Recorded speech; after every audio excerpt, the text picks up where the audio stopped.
김할머니는 오늘도 혼자 눈을 떴습니다. 차가운 침대의 한쪽이 텅 빈 채로 남아 있었습니다. 남편이 세상을 떠난 지 벌써 8년, 그러나 그 공허함은 여전히 생생했습니다. 잠에서 깨어나도 반겨주는 사람 하나 없이 침묵만이 방안을 가득 채우고 있었습니다. 느릿하게 몸을 일으켜 거실로 나왔습니다. 손때 묻은 소파와 발행 커튼, 그리고 남편이 생전에 걸어두었던 사진이 그대로 걸려 있었습니다. 세월이 흘러도 집안 풍경은 달라지지 않았습니다. 달라진 것은 오직 김할머니 뿐이었습니다. 남편과 함께였을 때는 이 집이 따뜻하게 느껴졌지만 이제는 벽조차 차갑게만 느껴졌습니다. 늦은 아침, 김할머니는 찬밥에 물을 부어 대충 한 끼를 해결했습니다. 예전 같았으면 남편이 잔소리를 했을 것입니다. 여보, 이렇게 대충 먹으면 어떡해? 반찬도 좀 챙겨 먹어. 하지만 이제는 아무도 잔소리를 해주지 않습니다. 김할머니는 숟가락을 내려놓고 한숨을 내쉬었습니다. 자식들은 모두 출가했습니다. 명절에나 얼굴을 비추지만 그것도 점점 형식적인 만남이 되어 가고 있었습니다. 전화 한 통도 점점 줄어들었고 연락이 와도 바쁘다는 말뿐이었습니다. 김할머니는 더 이상 자식들에게 부담이 되고 싶지 않아 먼저 연락하는 일도 줄어들었습니다. 하지만 마음 한구석에서는 자식들의 목소리가 간절했습니다. 무료한 시간을 달래기 위해 TV를 켰습니다. 화면 속에서는 사람들이 떠들고 웃었지만 김할머니에게는 그저 소음처럼 들릴 뿐이었습니다. 한참을 멍하니 바라보다 결국 리모컨을 내려놓았습니다. 아무리 시간을 보내려 해도 허전함은 채워지지 않았습니다. 창밖을 내다보니 노부부가 손을 잡고 공원을 산책하고 있었습니다. 서로를 바라보며 웃고 있는 모습이 유난히 눈에 들어왔습니다. 김할머니는 애써 외면했지만 이미 가슴 속에는 알 수 없는 감정이 차올랐습니다. 나도 다시 누군가와 함께할 수 있을까? 그 생각이 들자 스스로 피식 웃었습니다. 이 나이에 무슨 하지만 마음속 깊은 곳에서 외로움이 점점 더 짙어져 가고 있었습니다. 하루하루가 똑같았고 남은 생이 끝없이 이어지는 긴 밤처럼 느껴졌습니다. 그날 밤 김할머니는 불 꺼진 방에서 천장을 바라보며 잠들지 못했습니다. 세상의 모든 빛이 사라진 듯한 어둠 속에서 깊은 한숨만이 조용히 퍼져나갔습니다. 김할머니는 여느 날과 다름없이 무료한 하루를 보내고 있었습니다. 외로움에 지쳐가던 어느 날 동네 마트에 장을 보러 나섰습니다. 무거운 장바구니를 들고 터덜터덜 걸어가던 중 앞에서 다가오는 한 노신사가 있었습니다. 깔끔하게 빗어 넘긴 머리, 반듯한 옷차림, 그리고 온화한 미소를 가진 남자였습니다. 그는 자연스럽게 김할머니 앞에 멈춰 서더니 정중한 목소리로 말을 걸었습니다. 실례합니다. 혹시 이 근처에 좋은 식당이 있을까요? 김할머니는 순간 당황했습니다. 오랜만에 누군가가 말을 거는 일이었고 그것도 또래의 남성이었습니다. 잠시 머뭇거리다 가까운 국밥집을 알려주었습니다. 아, 그렇군요. 그런데 혹시 시간이 괜찮으시면 같이 식사 어떠세요? 너무나도 자연스러운 제안이었습니다. 김할머니는 어색한 미소를 지으며 손사래를 쳤지만 박할아버지는 부드러운 말투로 다시 한번 권했습니다. 혼자 드시는 것보다 함께 먹으면 더 맛있지 않겠어요? 그 말에 김할머니는 결국 자리에 앉았습니다. 따뜻한 국밥 한 그릇을 앞에 두고 오랜만에 누군가와 함께하는 식사가 시작되었습니다. 박할아버지는 말솜씨가 좋았습니다. 살아온 이야기, 젊은 시절의 추억, 노년의 외로움에 대한 생각까지 자연스럽게 풀어나갔습니다. 사실 저도 아내를 먼저 보내고 혼자 사는 게 너무 힘들었습니다.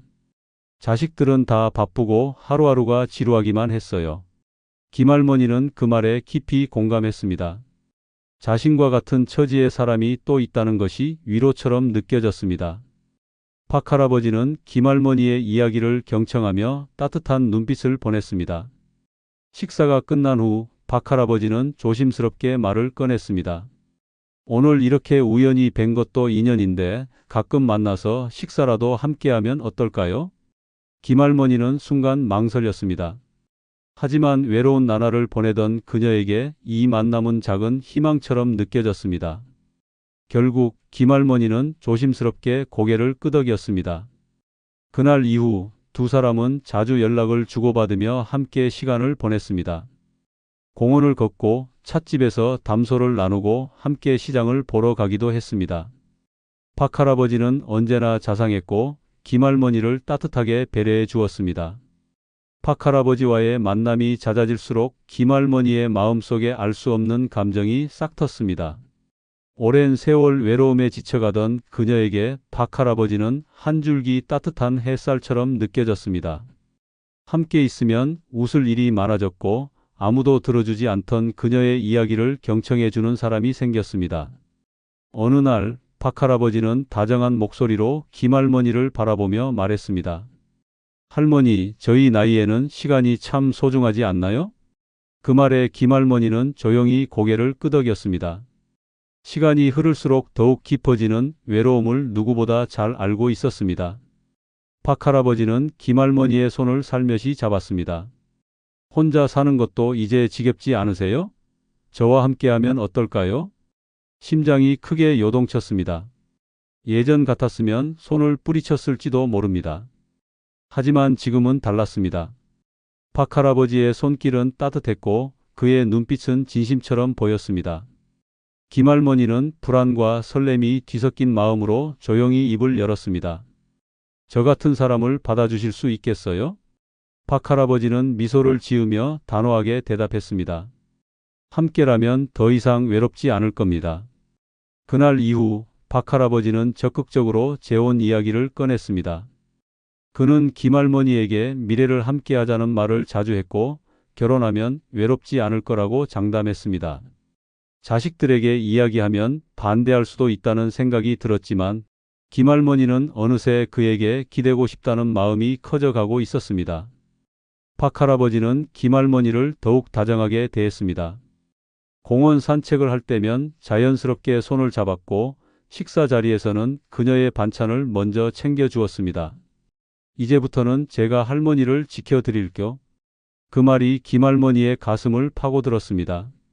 남편이 떠난 후 아무도 그녀를 지켜준다고 말해준 사람이 없었습니다. 박할아버지의 한마디가 외롭던 마음을 단숨에 녹였습니다.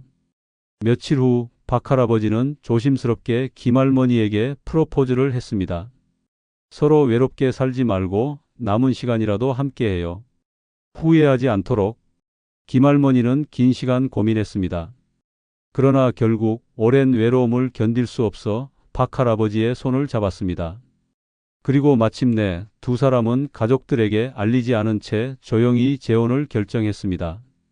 김할머니는 재혼 후 새로운 삶을 기대했습니다. 오랜 외로움 끝에 찾아온 동반자와 함께라면 남은 생이 더 따뜻하고 행복할 거라고 믿었습니다. 박 씨도 처음에는 자상하고 다정했습니다. 매일 아침 김할머니를 챙겨주었고 산책을 나가면 자연스럽게 손을 잡아주었습니다. 하지만 그 행복은 오래가지 않았습니다. 시간이 지나자 박 씨의 태도가 점점 변하기 시작했습니다. 처음에는 사소한 것들이 눈에 띄었습니다. 예전에는 직접 요리를 해주겠다며 애정을 표현하던 박 씨가 이제는 밥상을 차려주길 당연하게 생각했습니다. 여보, 밥은 아직 안 돼요? 김할머니는 조금 서운했지만 그래도 남편을 위해 기꺼이 움직였습니다. 오랜만에 다시 가족을 위해 요리하는 기분이 들었고 박 씨가 맛있게 먹는 모습을 보면 뿌듯하기도 했습니다. 하지만 이상하게도 시간이 갈수록 그는 더 이상 고마워라는 말을 하지 않았습니다. 집안일도 마찬가지였습니다. 처음에는 함께 청소도 하고 장도 보러 가던 사람이 이제는 소파에 앉아 TV를 보면서 자연스럽게 김할머니에게 일을 떠넘겼습니다. 여보, 거실 좀 치워줘. 먼지가 많네. 빨래는 다 돌렸어? 내 셔츠 꼭 다려줘.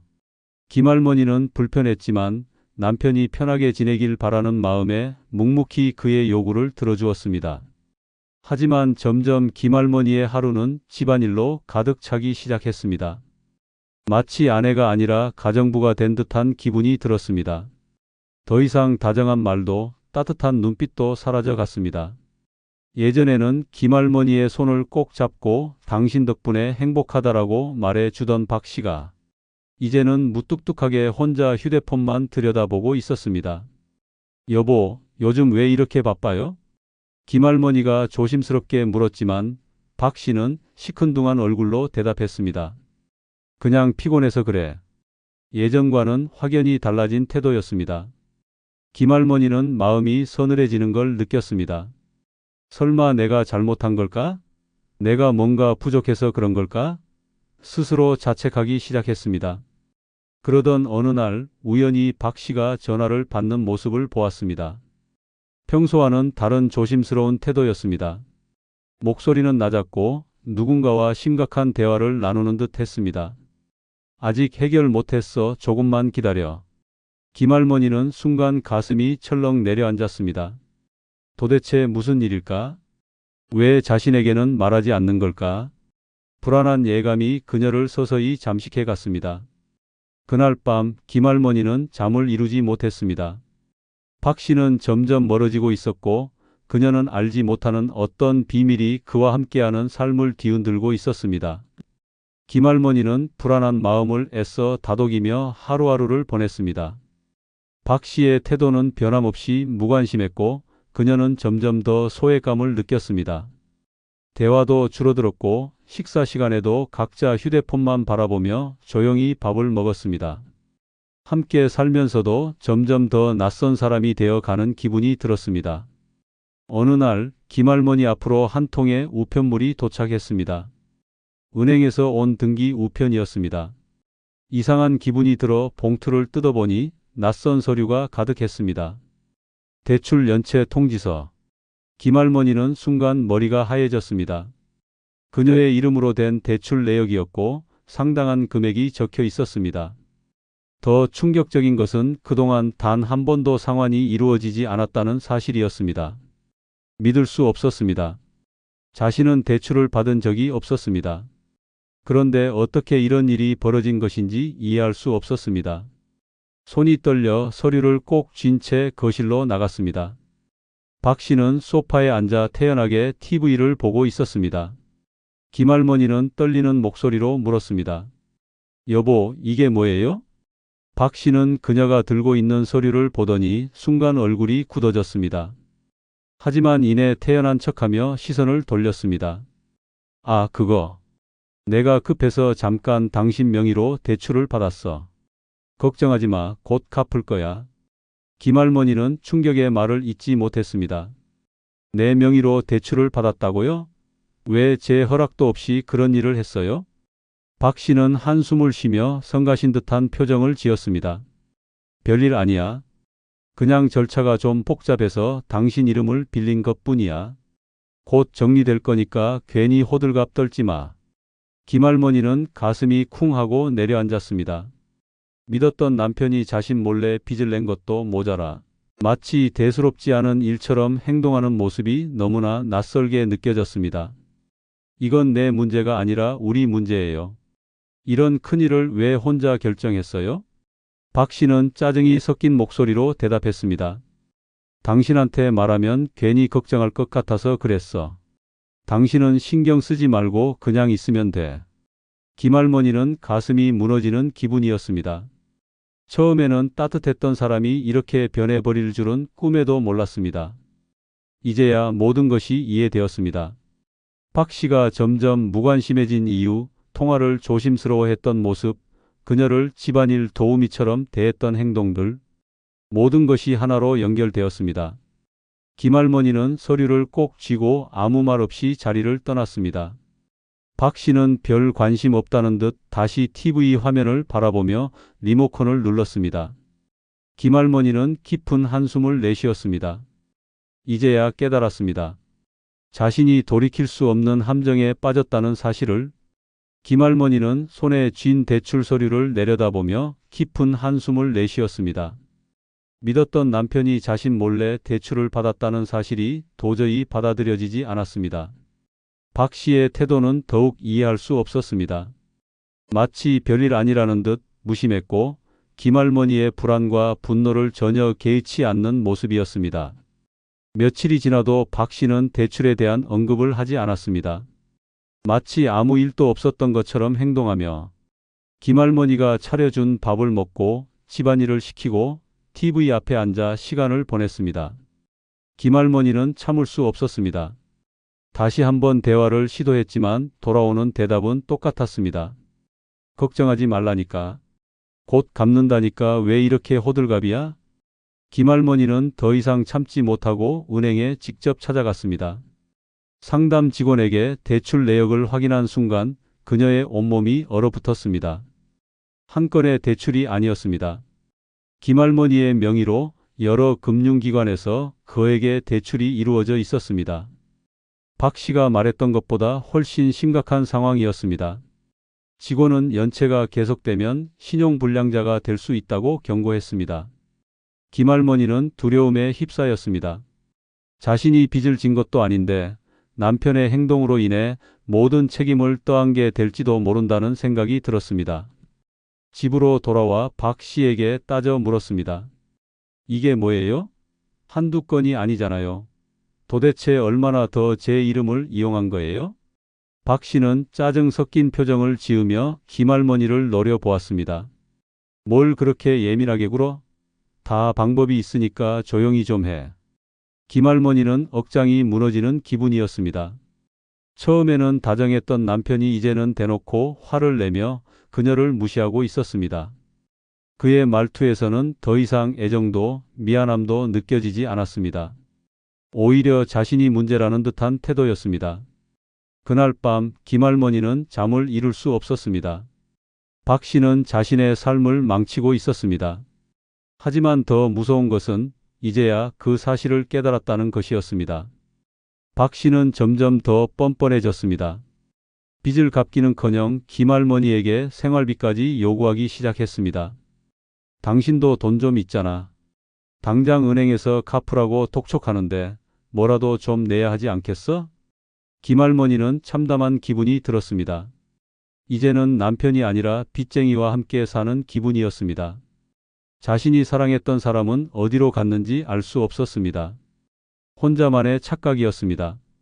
재혼 후 행복할 거라고 믿었던 것도, 외로움에서 벗어날 수 있을 거라고 기대했던 것도 모두 환상이었습니다. 김할머니는 깨달았습니다. 박 씨는 처음부터 자신을 사랑한 것이 아니라 이용하려고 했다는 사실을. 하지만 이미 늦었습니다. 그녀는 박 씨의 빚과 함께 깊은 수렁 속으로 빠져들고 있었습니다. 김할머니는 혼자서 모든 것을 감당하려 했습니다. 하지만 감당하기엔 너무 벅찼습니다. 은행의 독촉 전화는 끊이지 않았고 남몰래 쌓여가는 한숨이 점점 깊어졌습니다. 밤마다 잠을 이루지 못했고 밥을 먹어도 입맛이 없었습니다. 몸과 마음이 점점 무너져 가는 것을 느꼈습니다. 더 이상 혼자서는 해결할 수 없다는 사실을 깨달았습니다. 고민 끝에 자식들에게 전화를 걸었습니다. 그동안 재혼을 알리지 않았던 미안함과 부끄러움이 마음을 짓눌렀지만 더 늦으면 돌이킬 수 없을 것 같았습니다. 통화를 한 지 얼마 지나지 않아 자식들이 급히 집으로 찾아왔습니다. 오랜만에 보는 자식들의 얼굴을 마주하자 그동안 참아왔던 감정이 한꺼번에 터져 나왔습니다. 떨리는 목소리로 박 씨와의 결혼 생활, 그가 숨긴 빚, 그리고 자신이 명의만 빌려준 줄 알았던 대출이 점점 감당할 수 없는 짐이 되어버렸다는 사실을 털어놓았습니다. 자식들은 충격에 빠졌습니다. 믿을 수 없다는 표정을 지으며 한동안 말을 잇지 못했습니다. 가장 먼저 분노한 것은 큰아들이었습니다. 어머니, 왜 이제야 말씀하셨어요? 이런 큰일을 혼자 감당하려 하셨어요? 김할머니는 그저 고개를 떨궜습니다. 차마 자식들에게 폐를 끼치고 싶지 않았지만 결국 이렇게까지 되어버렸다는 사실이 너무도 서글펐습니다. 딸은 울먹이며 김할머니의 손을 꼭 잡았습니다. 엄마, 이제 걱정하지 마세요.